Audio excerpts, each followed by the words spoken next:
I'm pretty sure applied to us like in the very early years of running this gig, and then obviously a weird virus happened and then we couldn't do any live gigs for a while.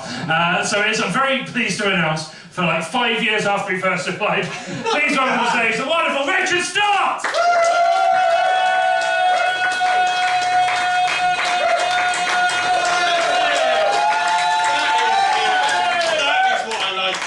How is everybody? Hey, how do we like this look, by the way? Yeah, it's a new look for me. I think I was going for Robert Pattinson in The Lighthouse. But I looked in the mirror before I came out. You know what it is? It's Nick Knowles if he presented Deadliest Catch. It'd like be funded by Nigel Farage or something like that. Yeah, Robert Pattinson's great, isn't he? But I think the actor that I think is having a great career right now is Barry Keoghan.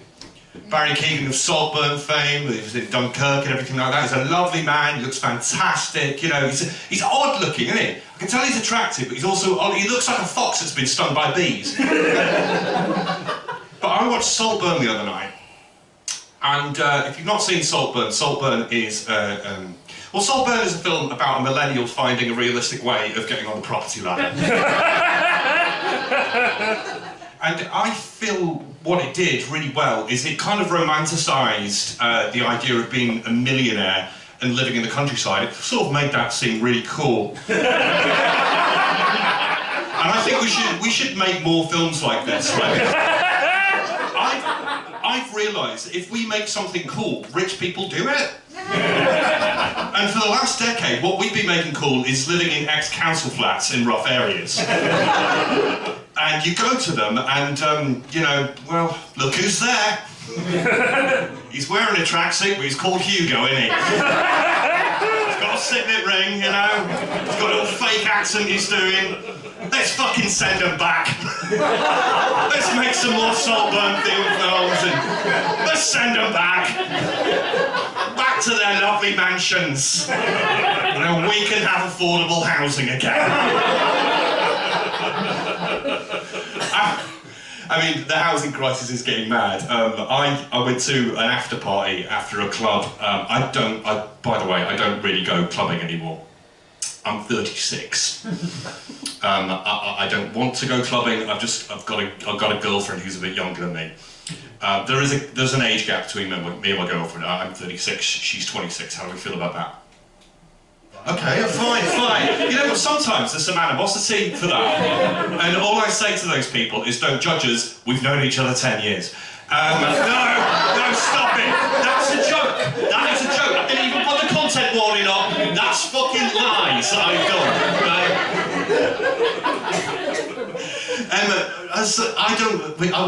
I go clubbing with her, and I honestly feel a little bit out of place sometimes, because what happens is, I know that I'm the only one there that's wearing a knee support strap under their jeans. Everybody else has snuck ecstasy in and stuff like that. I've just got Rennie. I've just got like, you know, and it gets about 3 o'clock in the morning and the walls feel like they're closing in and stuff like that, and I'm looking around at the club with all these young people, and I'm like, I think I'm the only person here who actually remembers 9/11 happening, and it just feels a bit awkward. And I'm at the age now where I go for a piss and then I sit down on the sofa and I go, oh, was a little bit more. That's where I am. But yeah, this is how bad the housing crisis is, where I'm getting. And I do live in London. I'm going to caveat that at the moment. I went to an after party after a club I've been to, and no one has ever had a good time at an after party, by the way. You just go there to charge your phone. That's the only reason. That's the only reason anybody goes to those things. And we were there, and we went into this tiny little flat. It's like the living room's about the size of this stage. There's like a little half bathroom here, and then there was like tiny little bedroom, little basement flat, tiny windows. And I thought, fuck, these guys are doing well for this. To be fair, I didn't go into the right profession to, you know, get on the property ladder. You know, I went into the performance industry, and I blame the performance industry and my existence in it solely on my Church of England schooling. We've talked about it already, Church of England, but my God, it was a trip, wasn't it? Yeah. I had, but the reason I blame it on me going into the arts is I got chosen out of the entire school to read a poem at a big church service, and that poem was Footprints in the Sand. And I did really well, and I thought, I've got the bug. Now, Footprints in the Sand, the poem is basically, it's a really weird poem. It's fairly modern. And the poem is basically, I'm going to paraphrase it now. Well, what was happening, mate, is I was walking across this beach in this dream I was having, and there was 2 footprints in the sand the whole time. And at the same time as that, my whole life was getting played out in front of me. But Jesus, I'm a bit fucking mad at you, mate, right?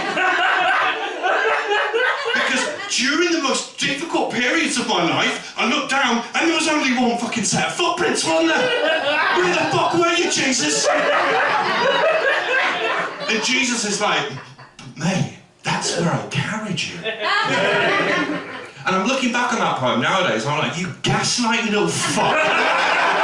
You gaslighting little fuck. Like, so, Jesus is such a fucking hipster, isn't he? Look at him, he's got the beard and everything.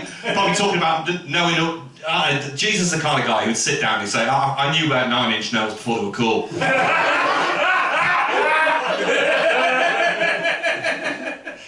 I mean, you know, Judas sold him down the river for a reason. You know, I feel like Judas, I've got a bit of sympathy for Judas. I feel like Judas was just, you know, a bit tired of Jesus' shit. Just Jesus acting like a messy bitch all the time, you know, just waking up. Where is he? What are we doing today, disciples? Jesus has gone where? To the desert to think about stuff. Okay, classic Jesus. Yeah, and apparently the only person that tried to help him was Satan, and he's the bad guy. But just imagine Judas getting more and more annoyed. Just, you know, yeah, they kind of turned all that water into wine, didn't they? But yeah, it was Merlot. Cured the blind guy, but I've had acid reflux for 3 years. It's done nothing about it. And yeah, that's how I've ended up in the performance industry. I'm at an age at the moment where I'm sort of people are earning a lot more than me around me. My friends, they start earning more things, and they start getting weird mid-30s hobbies. All my mates, everyone goes wild swimming. Fucking everybody. I've got a couple of mates who go caving. And I'm like, you seen the people that do these like extreme caving things like that? I swear, every bloke that does that, they've just got mummy issues trying to get back in the womb. I've seen those videos. And then, like, most of my straight mates, they get into, well, they just get into craft beer. And then everybody else gets into yoga and astrology, don't they? And I don't know where I sit with that, because I don't need astrology in my life to tell me which planets are making me sad. Because it's Earth. Even if I think about it for a tiny little bit, it's only fucking Earth, isn't it, right? You all like to hang out in trendy fucking areas in London and stuff like that, and I know the Northern Quarter's trendy. I used to live here, right? And the Northern Quarter is trendy, but it's got fuck all on the trendy areas down there. There's a place in London called Broadway Market. It's really trendy. They've got an accident and emergency for houseplants. That's not a joke. It's not a joke. And they've also got, I was on a date with a girl once, and we were going down there, and there was an astrology shop, right? And she went, oh, can I just nip in and get some bits? Like it was going to fucking Tesco's. The shop was called She's Lost Control. You're supposed to be convinced that you're not having a crisis when you get into that shit, right? You know? That's like having a crap beer shop called He's Having a Divorce, Leave Him Alone. They've got a crystal for everything in that astrology shop. They've got crystals to make your business better. They've got crystals to make you sleep. They've even got a contraceptive crystal. Yeah. They put it on their bedside table, pull out, jizz on the crystal. Absolutely fine.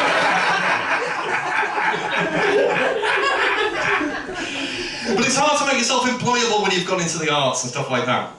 And I'll start detailing why it's harder for me to be in the arts than most people in a bit.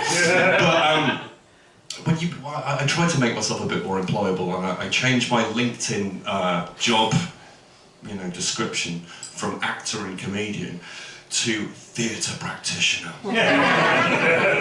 Within 2 days I had a call. Are you a theatre practitioner? Oh yeah, I'm a theatre practitioner, 10 years experience. Can you get here within the hour? I can get here, send a car. They send a car. Next thing, I'm in King's College Hospital with a scalpel in my hand.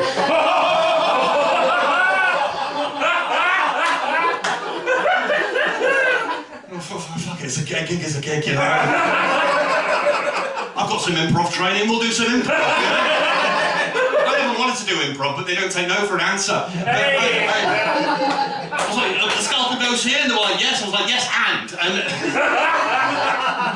the patient died, but we just said it was COVID.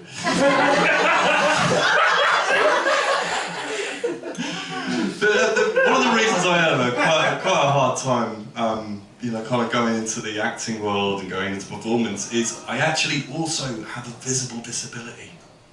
Yeah. Now this is a little bit awkward when I say that because it calls attention in the room. I've said I've got a disability and majority of people in the room can't fucking tell what it is. Yeah. And now we're playing a little game silently called Guess the Disability. And basically I was born with one hand smaller than the other. Yeah, and it looks like a Monster Munch. And I did that joke in Edinburgh, and 2 Americans texted me the next day, and they said, we had some Monster Munch after you were killed. And they do look like a hand. Yeah, it's called Poland syndrome, but I just call it Beadle's mitten. Fuck. But I am... you might be forgiven for thinking I must have had a hard time growing up at school and stuff like that. Poland syndrome, you know. It's got nothing to do with Poland. But if you search the hashtag, what you'll find is just pictures of stag do's in Krakow. Just pictures of blokes going, totally catching Poland syndrome here with the lads! Not fucking catching it, Darren. It's a birth defect. It's a birth defect caused by a lack of oxygen to the fetus when it's in the womb. I researched that. It's an interesting way to find out your mum's into asphyxiation, but there you go. Whatever she's into, I'm going to keep saying Andy. Happy Mother's Day. Fine. You might be forgiven for thinking, you know, I must have had a hard time at school, right? With a visible disability like this, I must have got bullied all over the place. No, I was lucky, and I was also clever. Because I worked out that to other 4-year-old lads, this was going to be interesting as fuck. They all used to gather around and be like, what the fuck happened to your hand? And I'd just get to tell them anything. I'd be like, it was a shark attack, lads. Gather round, let me tell you the story of how a dog bit my hand and ran away with a bit of it, you know? One time I just said, my dad did it to me, left it there, never clarified. Which in hindsight, if you think about how it happened, you kind of, you know, must have been involved a little bit. But yeah, the other thing I used to do was just chase girls around the playground with my hand because I was scared of it. And yeah. I didn't give a fuck, I was making friends. Building on sand now, aren't I? I got to my teen years, and well, I wanted to get a girlfriend, and every girl in my little town in Yorkshire just remembered me as the guy that used to chase them around the playground with his weird hand. No one wanted to be fingered by me, is what I'm trying to say.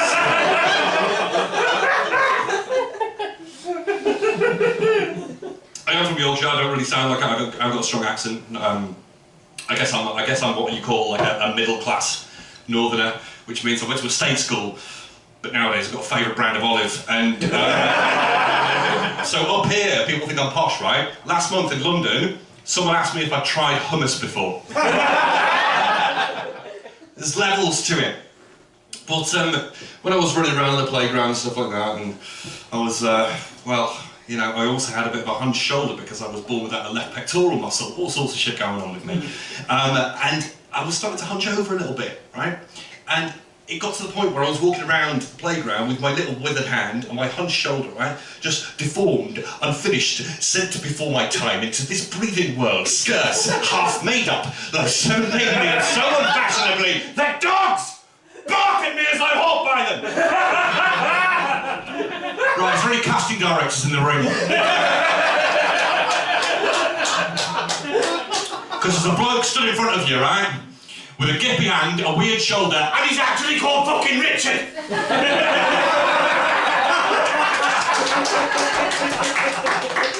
The thing is, I actually auditioned for Richard III once and I didn't get it. No, seriously, imagine the balls of me going into that audition. Hello, I'm literally him. I've got all this thing. I've killed my nephews and everything. Didn't fucking get it, you know? But at the moment, this has been in the news recently. The Globe Theatre, where I have worked before, and they know about me, right? They're putting on a production of Richard III, and I didn't get an audition for that. The casting director, well, the artistic director has cast themselves as Richard III, and they have no discernible disability whatsoever. Obviously, there was a bit of a backlash towards this, and what they said is, that's all right, I'm just not going to play them disabled. All right, cast me as Othello. See how that fucking works out for you.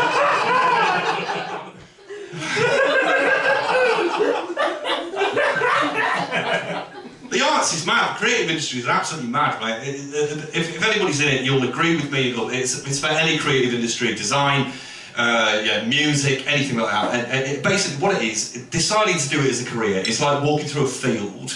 And you see a well in the middle of the field, it's really deep, you can't see the bottom of it, right? And every ounce of your being is like, I'm gonna fucking jump in that.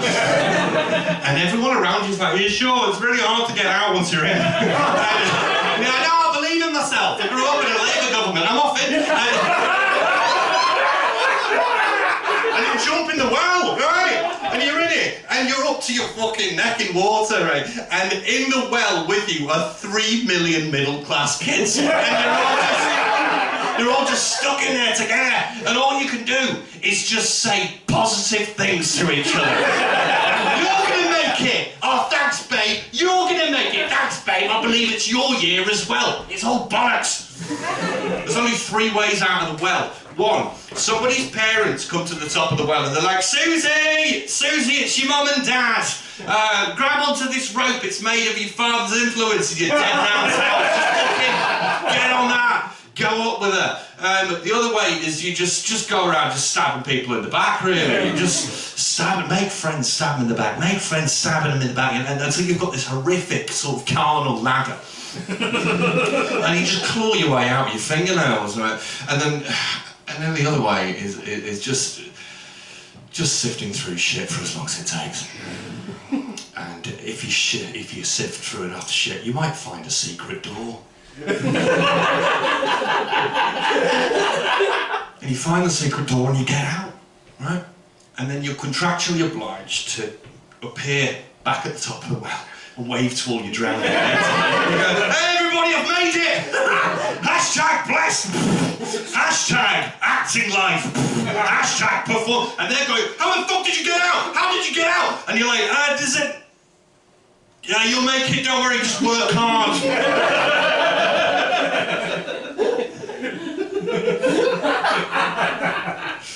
It's good we talk about this kind of thing. I'm not very good at talking about my feelings. Like I'm a straight white bloke, but I'm not a blokey bloke, you know? But when somebody asks me about my feelings, I become about 20% more blokey. Makes me uncomfortable and I start saying things that I wouldn't usually say, like, oh, I fucking love Kasabian. Yeah, top that sound, absolutely class, yeah. What happened to innocent until proven guilty? That's what I want to know. You know, stuff like that, just blokey stuff that blokey people say. It happens to me. It happens to me there, and it happens to me when I go to a barber shop as well. But I feel like a lot of men will talk about. They're starting talking about the mental health, but we're not very good at it. We sort of discuss our mental health in the same way that we discuss sport. In a sort of very macho sort of way, and I caught myself telling my friend about how I was feeling during quite a difficult period. and I sounded like a League Two football manager, explaining a defeat that I'd had to the BBC. He was like, "How are you doing with everything?" And I'm like, "Well, I'm just taking it day by day, you know.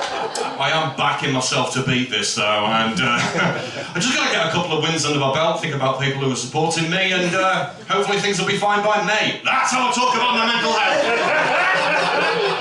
You know what's fucking great about talking about... You know who's great at talking about their mental health?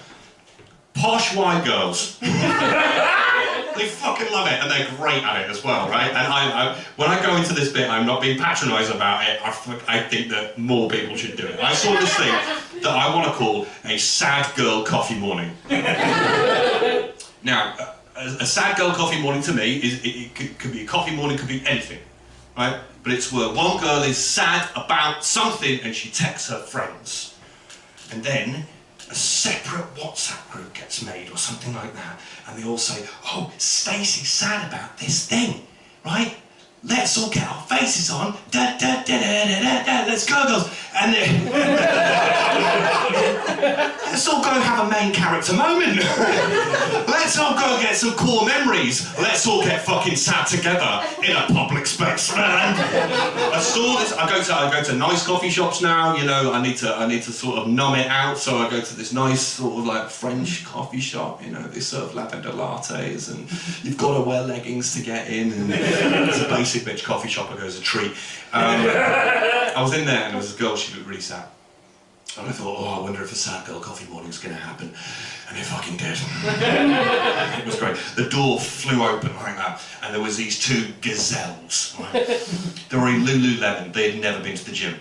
And they saw her, they beelined towards her, they didn't sit down at a seat, they just both knelt down, took a hand each, and they all started crying. You see this, you know Midsommar? You seen Midsommar?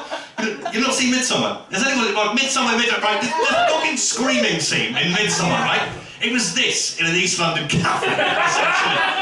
I mean, ooh, this is fun. And the original sad girl starts talking about what's happened to her. And she said, "Well, I've been seeing this guy for a couple of months, and he broke it off last night because he said he can't see a long-term, like a longevity with us." And then he said, rather than dragging it out over a long period of time and just making it weird, he just wanted to end it there and then and put that boundary in place. And upon hearing this, her best friend went, "He sounds like a piece of shit." She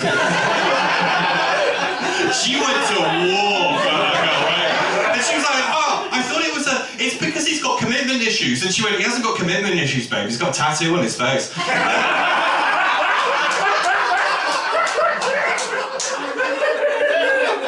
Brilliant. And then her other friend, like, she's crying, going, "Okay, fuck this guy." And then her other friend wants to get involved, and she does a thing called girl bossing, right? And I wish everybody would do this for each other. It's where you do like you say a compliment, which is not, it doesn't relate to the situation that's happening or anything in the past, you know. But it's just a little compliment to build them up and get them talking about something else. So she's crying away, going, "Yeah, I miss him, but fucking yeah, I guess he is a piece of shit." And then her friend goes, "Babe, you deadlifted 85 kg last week. You don't fucking need no man." I'm over here going, "What the fuck is the connection here?" This is a cosmic level of friendship that I will never understand, right?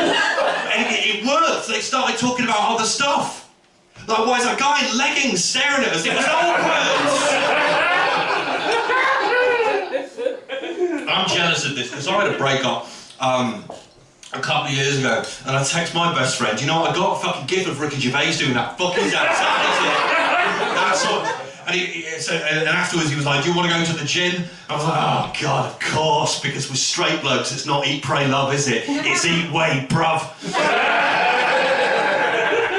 I said, "You know what, mate, I actually don't want to go to the gym, but I do want to meet up with you, Gareth. And I want Simon to come as well. And I want to go to this nice patisserie that I've seen on TikTok."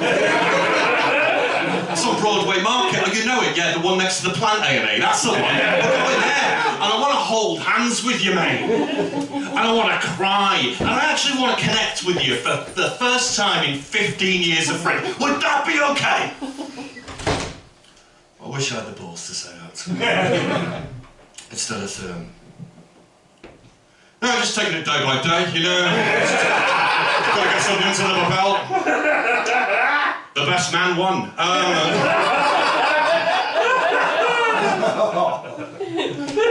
Let's get back on the dating scene. Obviously it worked, but I usually start this bit by saying, oh, I had a hard time dating. I don't. I'm 6 foot and I've got a lot of hair. I'm okay. I just don't struggle.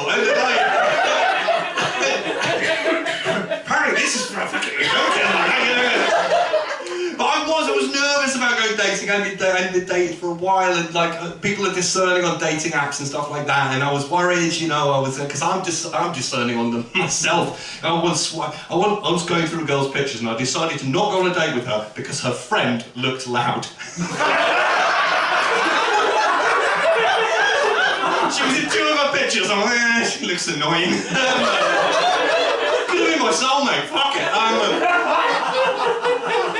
So I wasn't exactly going to have a picture of this shit next to my face going, oh, this is coming on a date as well, you better be okay with it. No, I've got to bring it up in different scenarios and conversations and stuff like that. And then one girl on Hinge, she was chatting to me and she said, Richard, how big is your penis? And I said, well, on the one hand, it's average.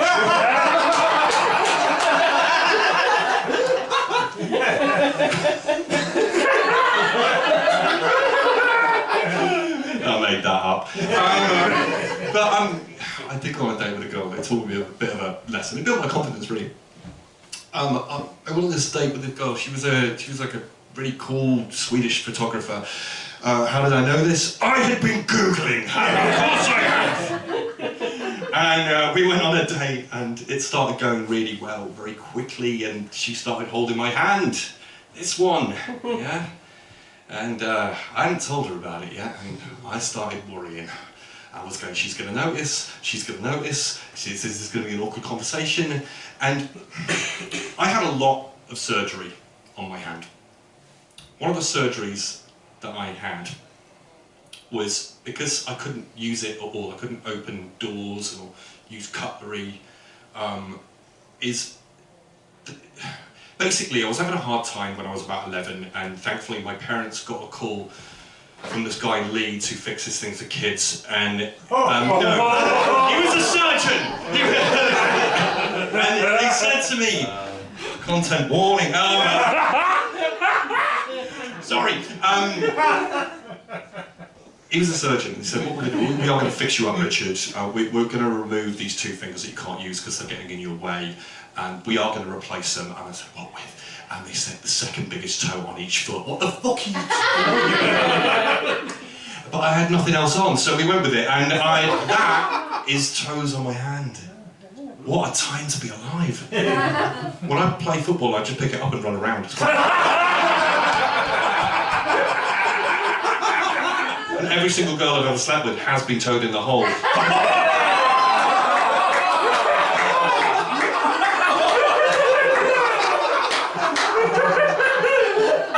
But the point is, I got surgery, which means the nerve endings on this hand aren't fantastic. So she was holding my hand, and while I was in this turmoil of going, fuck, she's gonna notice my hand, I forgot that sometimes when I'm holding somebody's hand, I can't always tell how hard I'm gripping that. And sometimes I can't tell when they're trying to get out. It was lockdown dating, remember that whole thing? What did you do? You took someone to a park at night, didn't you? So off you went. And she just wanted to brush her hair back or something like that, and I just would not let go of this woman's hand. And she eventually spoke up, and I said, oh shit, sorry, I've got this condition with my hand. And she said, I know.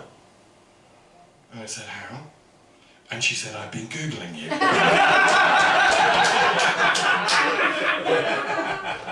And the first thing that came up is comedian with small hands. So,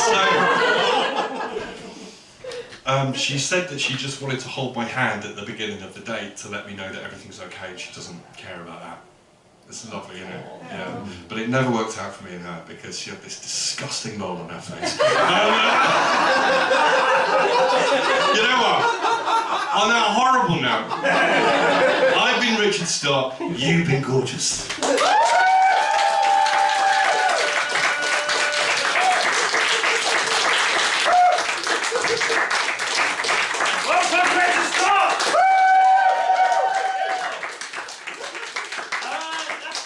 Okay, wonderful time. Please give a round of applause for Cam and Michael on taking the dog.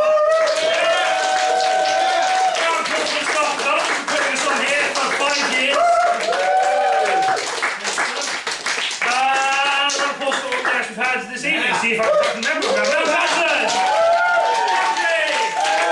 Scott Sanders! Mr. Scott!